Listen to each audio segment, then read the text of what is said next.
entire fact that the net serves as a space of creative possibilities of subjectivity and identity. So in the Lambda Mu case, there was a very interesting and disturbing event that took place. The event concerns a character called Mr. Bungles, a character called Legba and Starsinger. So as I described, everyone has a particular persona.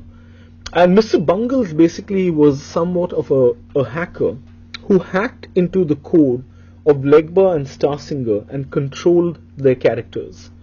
And what Mr. Bungles did was that he publicly in terms of the net, raped Legba and forced Starsinger to kill herself, self-mutilate herself. Now, this event is really one of the most important events in the history of cyberspace and the imagination of regulation, because the nature of the event poses a number of questions. What actually happened? On the one hand, of course, nothing really happened, because the entire thing was just a textual interface. So it was like Mr. Bungles now forces Legba to remove her clothes. He didn't actually remove her clothes in real life, but this is a textual interface that it actually took place in. So a number of questions really emerge. So the question is really about the ontology of the event, what actually took place out here, and how do we think about this in terms of its impact of thinking about law. There are two possibilities. One is that you could argue that what was needed was greater regulation of the net, and hence the application, for example, of offline laws to the online practice. Alternatively, what one could think about is that in relation to the kind of norms that existed within this community called the Lambda Mu community, what were the ways in which a certain organic theory of law started to emerge? So rather than looking at law as something that comes externally and instrumentally, how do we start thinking about cyberspace as a space that enables a reflection upon its own, practices? And how do these two worlds of regulation meet? So the popular account of cyberspace and the account of anxiety around it is the fact that it's the Wild West, where there are no laws, there are no regulations, there are no norms. Fact of the matter is that there are all kinds of norms that exist that govern virtual communities.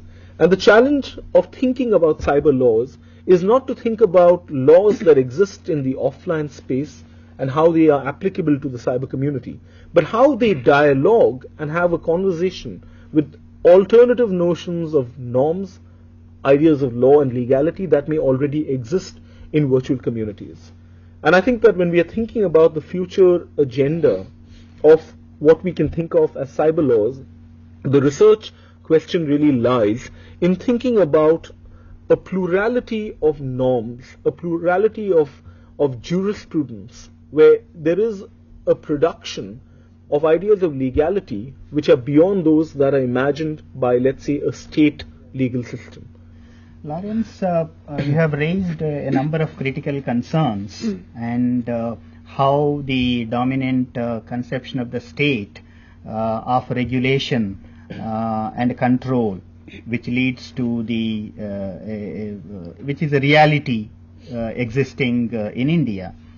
And also you have said about when we look at, there are only few people, those who have commercial exploitation of the internet. But how do we look at this internet as a medium for the public and for the wider public good? And what are the alternative conceptions, even though you have highlighted some of the issues, but how do you think we can proceed forward and develop an alternative thinking and a conception rather than a state regulation paradigm? There are two aspects to the question. The first is the nature of the internet as a particular kind of public resource. Now, there are ways in which we can think about it in terms of the net as a space where people access information, communicate with each other, engage in online activities, whether it's research, entertainment, etc. And I think what is interesting to think about is that there is a layer beyond the initial layer. And there is a layer that really people forge through the identification of being a part of a virtual community. Now, this community is not your traditional community, which is bound by geography, bound by time and space. But it's nonetheless a community that also establishes for itself an entire world of norms, an entire world of modes of behavior. Right? So it's not like it's a space that's outside. And I think for us it's important to try to bring some of these concerns and some of these practices into public discussion.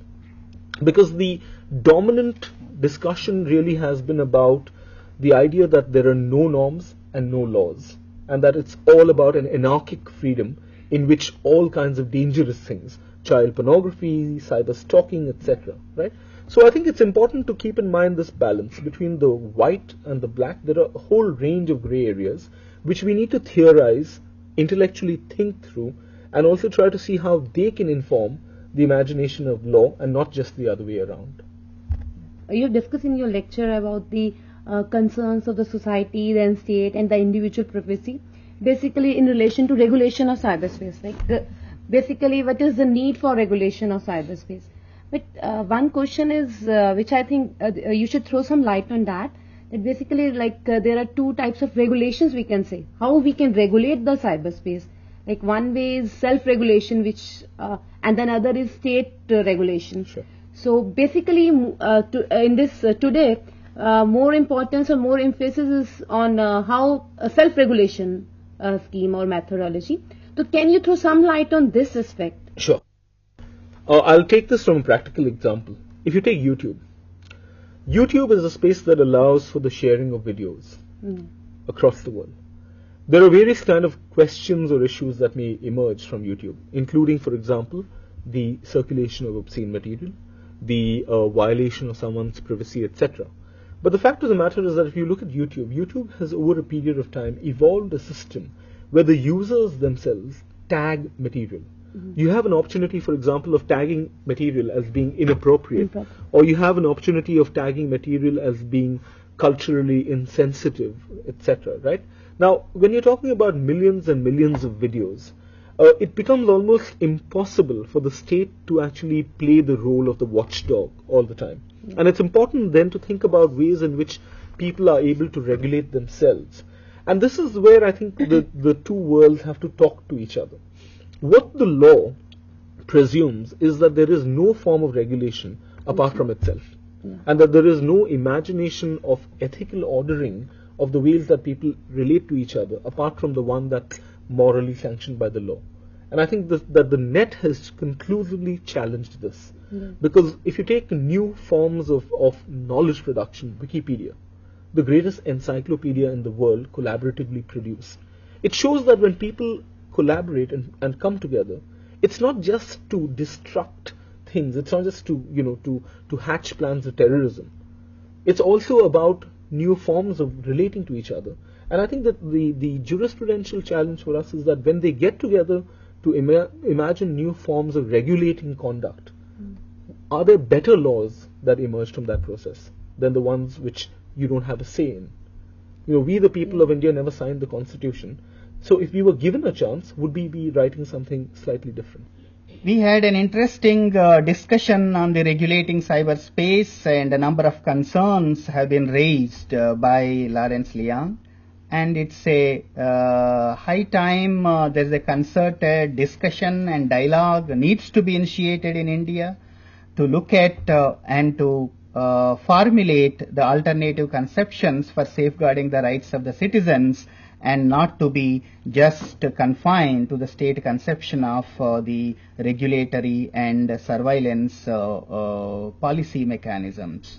And this will be a beginning, and we will have a number of lectures in this series, and we look forward for your suggestions, comments, and sharing these concerns in a wider platform.